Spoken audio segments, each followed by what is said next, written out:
Assalamualaikum, hai, saya Hafiz. Hai, saya Azmi. So, seperti biasa, Santai Chill akan membawa anda merasai pengalaman kisah Misteri.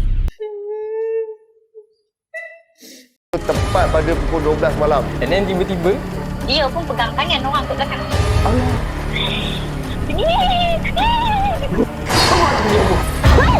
kau tahu tak, aku nampak apa? Kau nak mati ke? Dia menari tu, dia terpanjang-panjang macam tu kan.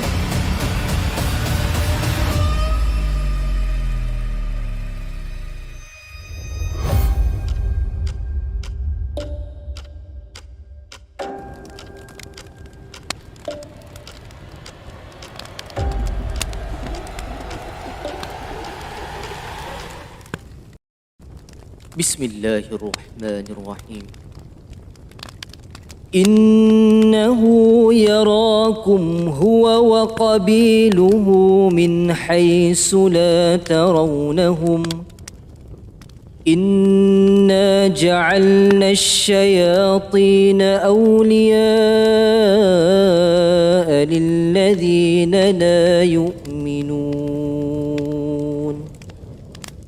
Sesungguhnya syaitan dan kaumnya melihat kamu dengan keadaan yang kamu tidak dapat melihat mereka. Sesungguhnya kami telah menjadikan syaitan-syaitan itu teman rapat bagi orang-orang yang tidak beriman. Okey guys, malam ni kita hadirkan tetamu jemputan. Macam biasa Mi, kali ni tetamu kita akan bawa kola-kola yang baru kepada mereka setiap minggu. Betul. Dan kepada korang juga nak jadi antara kita punya caller pun boleh. Kita memang alu-alukan. Ada cerita seram? Just share dekat kita punya DM Instagram. Sebelum tu kepada anda, terima kasih kerana menonton Santai Chill. Jangan lupa untuk tekan butang like, share dan juga subscribe. Yang dah subscribe, thank you so much. Kepada anda juga bolehlah follow kita punya social media. Lagi-lagi TikTok untuk kita capai 100,000 followers. 100,000 je guys, tak banyak. Tolong lah. Okey Mi, malam ni tetamu kita, caller kita malam ni adalah seorang lelaki. Ya. Tapi takkanlah aku nak perkenalkan diri. Apa kata kita minta Tuan Badan ya untuk perkenalkan diri pada malam ni. Kita minta Tuan Badan untuk perkenalkan diri. Dipersilakan. Okey, Assalamualaikum warahmatullahi wabarakatuh. Nama saya Muhammad Iqbal. Boleh panggil saya Iqbal ataupun Bal lah. Saya berasal dari Perlis. Di mana? Perlis. Oh, Perlis. Orang Perlis ni. Orang Perlis. Orang harum manis. Ini mesti geng-geng Ryan Bakery ni. Bukan? Raya Beki bukan perak. Dia perak kan? Oh, silap. Orang yang kuban-kuban ni. Okey guys, nampak orang Perlis hari ni tebus kita ke sepadan Thailand dah. Harap-harap kita tebus ke Thailand dah kan. Kita dah sampai Perlis. Kita lajak sikit lah. Padan dia. Sepadan dah ni. Okey, Iqbal malam ni. Cerita apa nak dikongsikan kepada view Santai Chill? Okey, kisah saya ni, saya dah susun ikut ada dari segi kronologi lah. Dari zaman childhood, and then zaman remaja sampai masuk uni dan sekarang lah. Waktu ni. Oh, mantap. So, okey. So malam ni saya akan cerita sikit lah part pasal childhood saya. Boleh. Okey, jadi kisah pertama ni dimulakan dengan zaman kecil. Alright, tanpa membuang masa, kita persilakan Iqbal untuk mempersembahkan kisah yang pertama. Dipersilakan. Kisah saya pertama bertajuk Kelibat Orang Kuning. Kisah ni dia terjadi waktu saya berumur 5 tahun. Dalam 2002, lebih kurang macam tu. And kisah ni terjadi waktu saya on the way balik dari Sungai Petani Kedah, nak on the way balik ke Perlis. Okey, waktu ni terjadi dekat kawasan, ada satu jalan ni, dia dari Simpang 4 ni boleh terus ke Arau. Melalui satu jalan sungai ni, saya tak boleh bagi tahu kot. Takut nanti orang takut pula nak lalu malam-malam kan. Faham. Tapi sungai ni dia ada delaran lah. Delaran Sungai Makan Orang. Macam nama sungai ni. Okey. Dia Sungai Makan Orang. Maksud dia kalau ada orang accident dekat situ, dia macam 50-50 lah. Sama ada ditemui selamat ataupun mati. Tengah makan kat sungai tu lah. Mhm. Nasi lemas lah orang panggil kan. Kadang-kadang 3-4 hari baru jumpa. Kadang-kadang dulu sampai seminggu. Apa ke. Contoh macam Mak Romtik lalu situ. Accident situ. Tak jumpa-jumpa pun ada juga. Macam tu lah. Nak dijadikan cerita. Waktu saya lalu perjalanan ke situ. Waktu tu dalam pukul 2 pagi. Kami kereta tu dalam 7 orang. Adik-beradik saya lah. Termasuk ada mak ayah dengan kakak saya 3 orang. Kalingan saya lah. So waktu on the way tu, jalan time tu sunyi juga. Agak sunyi lah. Tahun 2002 dia tak berapa maju sangat kat situ. Plus situ lampu kadang-kadang ada, kadang-kadang malak ataupun tak ada terus. So nak jadikan situ kalau lalu malam memang seram lah.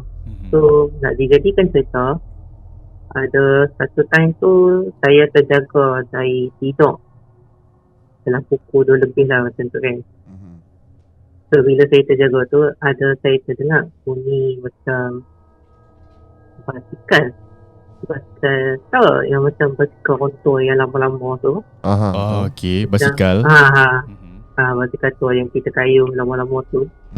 Dia bunyi kayu tu macam bunyi krek yang berkarat. Okey, faham. Dia macam bunyi yang berkarat. Tapi salahnya bunyi tu macam betul-betul macam duduk kat sebelah tingkap tau. Sebab saya duduk di sebelah tingkap belakang belah kiri. So macam bunyi dekat macam sama ada sebelah ataupun belakang kereta lah. Pada masa yang sama, saya perasan juga ada macam satu cahaya tau. Dia cahaya kekuning-kuningan. Macam cahaya kuning emas macam tu lah. Dia macam kuning bersinar je. And then kita dulu kecil-kecil, so kita macam ada sifat ingin tahulah kita nak tengok kan. So kita tengoklah dari dekat tingkap tu. Bila kita tengok time tu, rupanya tahu apa saya nampak? Saya nampak ada satu lembaga kayu basikal and badan dia macam bercahaya. Yang bercahaya kuning kat masa yang saya cakap lah. Tapi apa yang seramnya, kepala dia tak ada. Otak dia. Okey. Okey, kepala dia tak ada. Kita budak-budak. So isteri kita dulu, kalau kita tak tahu nak cakap macam mana, first thing kita mesti nangis kan. Kita nangis kan. Okey, fikir dulu nak nangis kuat-kuat sekuat hati. Tapi kita fikir balik, dulu ayah kita ni sengih. Sekarang jugalah. So kita tak maulah nak macam nak huru-hara keadaan tu. Kita nak nangis kan. So kita macam like nangis yang macam terseduh lah. Nangis yang tutup mulut tu. Faham. And then sambil kita takut, sambil kita nak tengok lah benda tu kan. Bila kita tengok makin lama makin jelas, benda tu ada kepala. Tapi kepala dia jadi macam lampu. Macam tak yang lampu dynamo yang basikal lama tu. Kepala dia duduk kat situ. Duduk antara tengah handle tu. Okey, faham.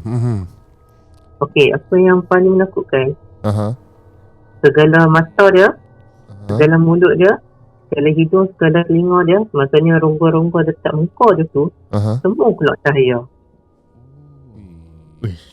Faham. So maksudnya kepala dia jadi macam lampu lah. And then sambil tu kita boleh tengok lidah dia macam terjurai keluar lah. Menjelir terjurai keluar tu. So kita jadi lagi takut lah. Masalahnya basikal tua kan kalau kayu kan dia ikut kepada orang yang kayu tu kan, tujuan tu kan. Tapi masalahnya yang saya perasan time tu, ayah saya bawa dalam 80 km per jam. Masalahnya basikal tu boleh nak sama matching laju lah dengan kereta kami tu. So maksudnya dia mesti ikut kami lah. Faham. Sambil dia kayu tu, sambil dia macam duk bunyi macam tu. Sambil macam duk, macam tak tahu lah saya nak describe sana. Dia macam bunyi macam tu. Jadi kita rasa lagi takut lah. Lepas tu sama-sama kita takut tu, kita perasan sebab sebelah kiri jalan adalah sungai dan sebelah kanan jalan tu adalah kawasan padi. So sebelah kiri jalan, lepas tu saya tengok dekat sungai tu, baru perasan sebenarnya dekat sungai tu nampak ada berduyun-duyun separuh kepala. Dia macam naik ke permukaan air sungai tu. Dia bukan satu, bukan dua, tapi berpuluh-puluh. Okay. Ada yang tunjuk separuh kepala, ada yang tunjuk separuh badan, ada yang terbang. So bila yang terbang tu, tak ni lagi jahat lah. Ada yang terbang tu ada yang sambil mengilai. Mengilai yang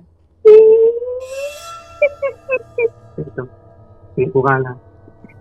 So dia macam ngilai macam tu. So kita time tu memang dulu kita bukan tahu baca ayat kursi ke, baca Al-Baqarah ke, umur 5 tahun dulu. So apa yang ingat dulu baca Al-Fatihah adalah ingat dalam hati baca bismillah Al-Fatihah sebab kita takut. Lepas sebab tu adalah merupakan pengalaman pertama kita lah tengok benda-benda yang tak boleh nampak dengan mata kasar tu. Ada yang kayu basikal apa semua kali, ada yang muncul dekat air, ada yang terbang, ada yang mengilai. So sepanjang jalan yang ke sungai, baru sampai yang ke arah tu, yang dekat sungai tu tinggal je kat sungai. Tapi yang isu dia kat sini adalah si pengayuh basikal tu, yang kelibat kuning tu. So yang kelibat kuning tu, dia ikut je kereta kami sampai ke rumah. Okey, masalahnya yang kalau ke rumah, contohnya rumah kami kalau straight akan ke destinasi rumah kami lah. Kalau macam lencong sikit ke kiri, dia akan pergi ke jalan yang kuburan Islam. So waktu dekat simpang tu, baru dia macam belok ke kiri, and then dia belah tau. Dan waktu kami sampai, saya tengah buka pintu lah. Buka pintu tu terus macam berdetuk. Angin macam satu angin yang kuat datang yang menghala ke jalan kubur tu. Sebab rumah saya ke jalan kubur tu tak jauh sangat. Dia macam sebelah-sebelah je. And then apa yang macam bagi saya seram jugalah, kat situ dia ada satu dengar bisikan yang dia cakap terima kasih. Dia cakap terima kasih. Oh tak. Tapi dia cakap dalam suara yang serak dan garau. Dia cakap terima kasih. And then lepas tu tak jadi apa malam tu. Jadi esok tu kita demam panas sangat-sangat sebab kita terkejut apa yang kita nampak malam tu lah. So itu je lah yang cerita pertama saya. Okay. Okay, apa jap tadi nama sungai tu? Sungai Makan Orang Sungai Makan Orang. Aku rasa siap kan, hantu yang si Iqbal jumpa dia Ghost Rider. Boleh jadi, tapi dia ni versi basikal. Versi basikal. Aku first time juga dengar ni hantu bercahaya di seluruh rongga-rongga muka hantu tu. Sebab kalau kita fikir pun Ghost Rider pun macam tu juga. Cuma Ghost Rider pakai jaket kan. Ini dia pakai apa, Iqbal? Macam orang tu pakai baju pagoda. Baju pagoda putih kan, tapi yang lusuh. Ghost Rider dark web. Macam Ghost Rider orang kampung lah. Dia orang kampung. Lepas tu kan nampak kepala banyak kan. So kepala yang Iqbal nampak semua tu bercahaya juga.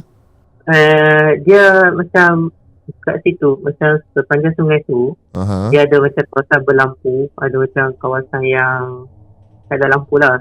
So kalau macam lalu yang kawasan tak ada lampu tu, kita nampak macam sama-sama. Ada kita nampak kepala, ada kita nampak satu bentuk badan yang komplit duduk atas permukaan air. Kalau kita lalu kat kawasan yang berlampu macam ada lampu tu, semua benda nampak. Ada yang tak ada muka, Ada yang macam nampak, rasanya ingat saya ada kot nampak yang otak kot. Yelah. Macam kepala dia, macam tengkorak kepala dia separuh ada, separuh lagi tak ada. Itu yang ingat saya tengok itu lah. Ada yang terbang jugalah, tu pun ada juga. Dan sepanjang benda tu ikut kereta Iqbal tu, family Iqbal tak perasan lah benda tu. Dan tu semua tidur, kecuali ayah tengah drive. So tak maulah nak kerok dia pun. Lagi takut nanti kecoh pula kan. So tak maulah. Lagipun dulu ayah garang, so tahu ni nak cerita kat dia lah. Time tu pula kan. So kita macam simpan benda dalam hati lah dulu. Ini selalu aku dengar seko-seko kan. Ini segerombolan dalam sungai tu. Macam apa, sungai mati penuh dengan kepala. Dah macam perakan lah. Dan lepas tu Iqbal, yang cahaya yang keluar daripada Ghost Rider tadi tu, cahaya tu macam mana nak describekan? Maksud terlalu terang ke, ataupun dia sekadar cahaya yang kita boleh nampak lah, tak terlalu silau? Kalau perumpamaan sana macam kita tengok matahari. Matahari di waktu pagi. Terang matahari di waktu pagi. Kira terang macam juga. Pukul 9, 8, 9, dia cakap macam tu lah. Okey, jadi Iqbal ni sebenarnya apa? Iqbal lepas daripada Iqbal dah besar kan, dah dewasa, Iqbal tanya tak kepada orang kampung ke, family ke kan? Ini Iqbal ada cerita tak? Ini apa benda sebenarnya? Tak tahu lah, sebab kalau kita dengar kisah dekat situ pun lain-lain orang, lain-lain kisah kan. Tapi ada yang macam satu kisah menyayat hati ni, macam sungai ni dia ada satu kisah, dia suka memanggil orang datang ke sungai tu. Maksudnya dia macam nak modus operandi dia untuk lemaskan orang tu secara halus lah. Macam dia panggil dalam orang tu sedang tidur, dalam keadaan bermimpi. Ada kes yang macam tu lah. Macam dia tidur, and then tiba-tiba ada orang panggil suara dia, macam contoh suara dia Maimunah. Jadi dia adalah ada style cara dia suara kan. Lepas tu bila dia rasa macam terpanggil tu, dia pilih ke arah punca suara tu. Jadi makin lama, makin dekat. Tiba-tiba dia turun sungai. Macam ada setengah kes tu jadi macam maut lah kejadian tu. Itu macam salah satu kisah lah yang dekat sungai tu. Alright, aku boleh kata ini antara sungai puaka lah. Ini dekat Perlis Iqbal Kedah Dekat Perlis. Perlis. Dia duduk di area Perlis. Okay, aku lepas ni kalau pergi Perlis aku nampak sungai, aku elak sikit lah. Seram mat.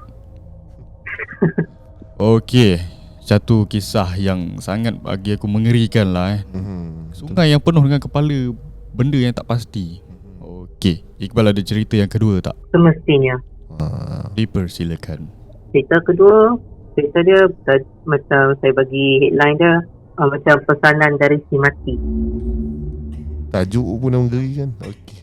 Cerita dia first thing saya nak beritahu disclaimer setiap, minta maaf lah kalau macam cerita ni ada macam terbuka aib pokok si mati ke, ataupun ada yang mengenali si mati tu ke, saya minta maaf siap-siap lah. Tapi saya cerita ni sekadar untuk jadi teladan lah untuk pedoman pengajaran kita semua kan. Okey. So saya proceed ya.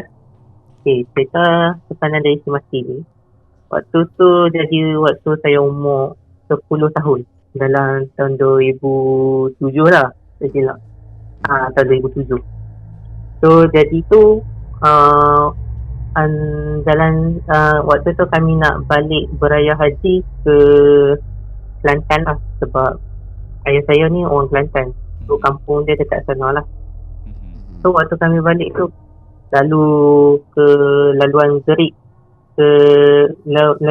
ke Jeli, melalui jalan Banjaran Pisau Wangsa. Kalau siapa dari utara nak menghala ke pantai timur, selalunya dia akan guna jalan tu. Sebab tu yang jalan paling, orang kata shortcut lah, paling dekat sekali. Tapi shortcut dia pun ada juga kisah seram dia. So ada satu malam ni, dalam pukul 3 pagi, Sebab kami selalu bertolak dari Perlis ke Kelantan ni selalunya dulu malam. Sebab nak elak daripada jam. So waktu kami bertolak tu dari Perlis malam, so kami sampai dekat antara Gerik dan Jeli tu, macam dekat-dekat dengan sepadan tu, ada macam satu time tu ayah saya nak berhenti lah untuk dia singgah untuk nak isap okok, nak refresh balik badan dia sebab drive lama kan. So tak apalah, bagilah dia masuk kan. Waktu yang dia tengah isap okok tu, time tu dia jadi macam saya tengah tidur yang saya tengah bermimpi, ingat saya. So time tu saya mimpi pasal sama juga ayah saya tinggal untuk isap okok. And then waktu kami berhenti nak tinggal tepi tu untuk ayah rehat, kebetulan tapi macam ada satu biji kereta lah tak jauh dari kami, dalam 5-10 meter macam tu lah dalam depan kami. So time tu saya buka pintu kereta dengan rasa dalam mimpi tu rasa berani ya. Kereta tu dalam keadaan yang slow, and then saya tengok lah dekat luar, saya tengok daripada luar lah, saya tengok dekat cermin kereta tu ada, saya perasan ada satu family tu ada isteri, dua orang anak tu kakak, macam anak perempuan dia tu kakak, and anak lelaki dia tu macam adik. Macam jadi macam dua, jadi macam 4 beranak lah kat situ. So nak jadikan cerita, waktu saya tengok mereka tu, saya macam tengok yang pelik tau. Maksud saya like reaksi muka mereka tu, reaksi yang especially yang seolah-olah muka yang macam bau kehilangan seseorang ataupun bau kehilangan something yang mereka sayang.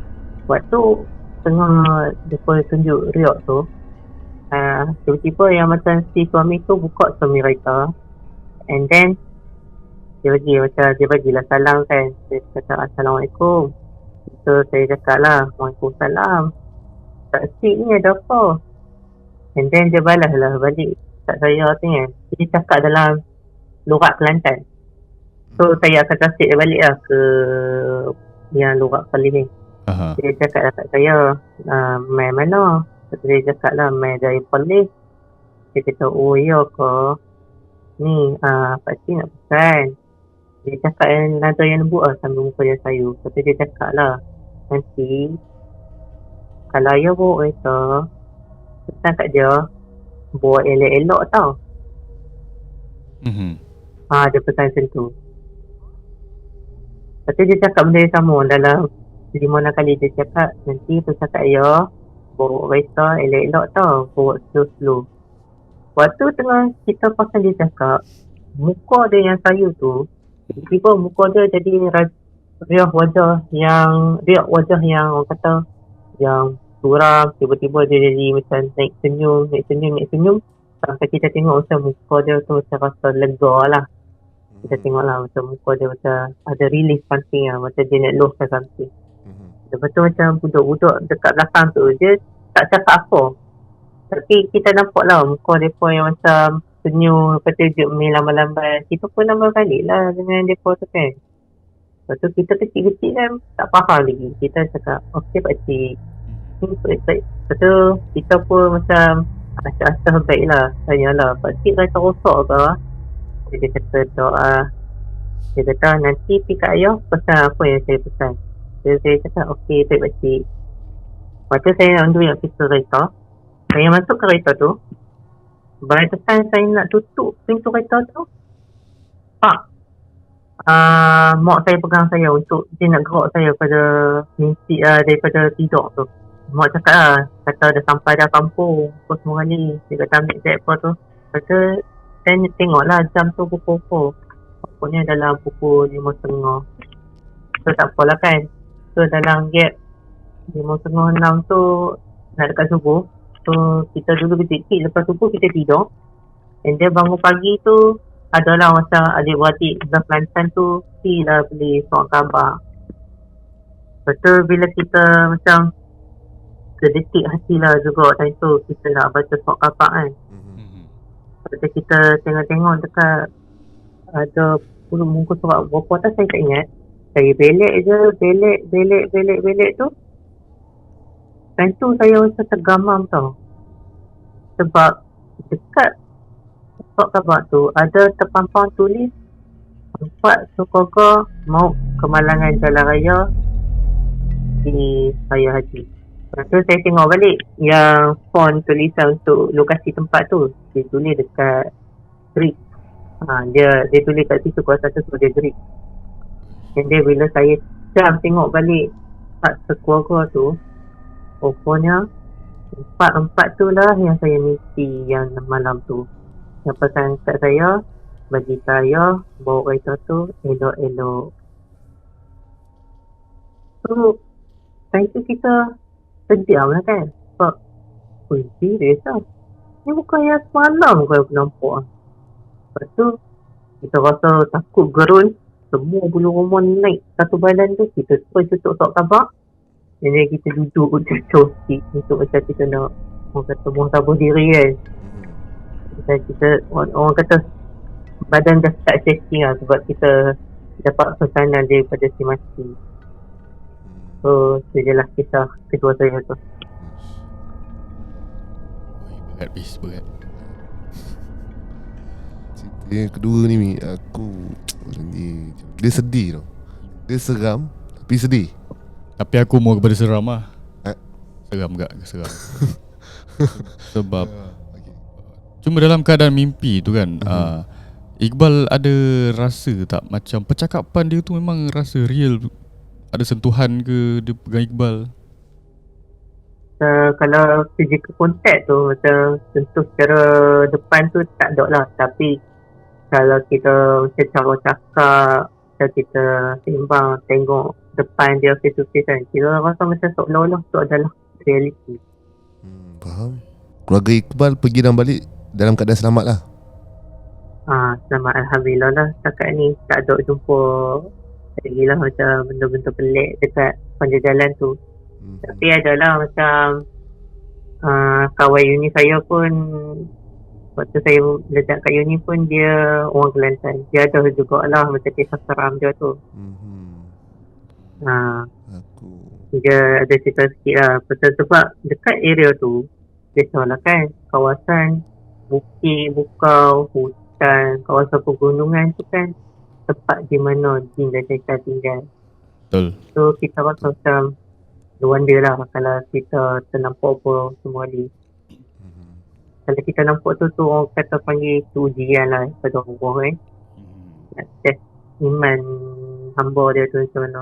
Ada orang kata lah yang tidur ni mimpi ni merupakan mainan tidur. Dan ada juga mimpi ni juga hanya usikan daripada syaitan. Tapi mimpi yang Iqbal lalui ini dia satu sejenis peringatan lah. Beritahu ayah bawa kita hati-hati. Cuma aku rasa macam terpaku sikit lah.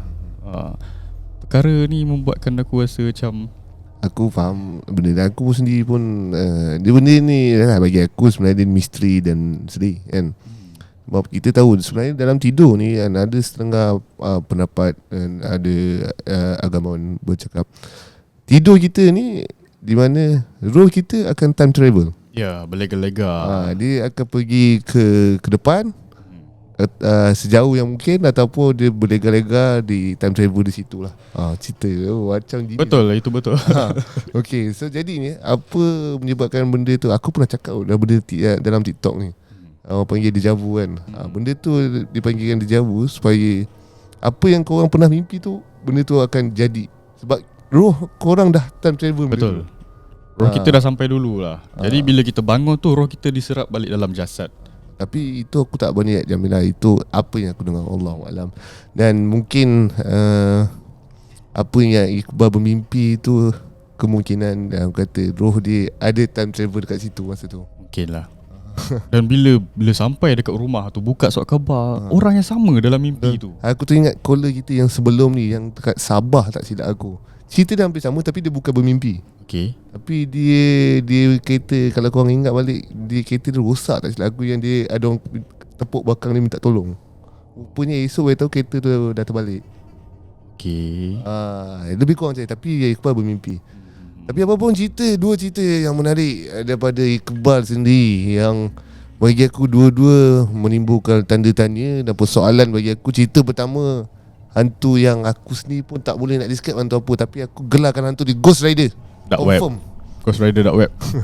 Cerita yang kedua ni bagi aku ni misteri. So Romi? Aku macam biasalah, bila kata jalan Greek tadi, dia merupakan jalan yang agak jarang dilalui oleh orang dan kawasannya berbukit bukau. Cuma bila kita nak melalui ke perjalanan jauh, nak lalu tempat-tempat macam ni, seeloknya kita melengkapkan diri kita dengan perlindungan lah, dari segi bacaan doa dan juga surah-surah ayat Al-Kursi semua kan. Dan selain daripada tu juga kita boleh amalkan antara surah yang diamalkan oleh Nabi Sulaiman, Salamun ala Sulaiman fil alamin. Ini juga sesuai lah nak masuk ke hutan, ke tempat-tempat yang macam gini lah. Okey, itu saja. Iqbal, ada apa-apa pesanan tak kepada kita punya viewer?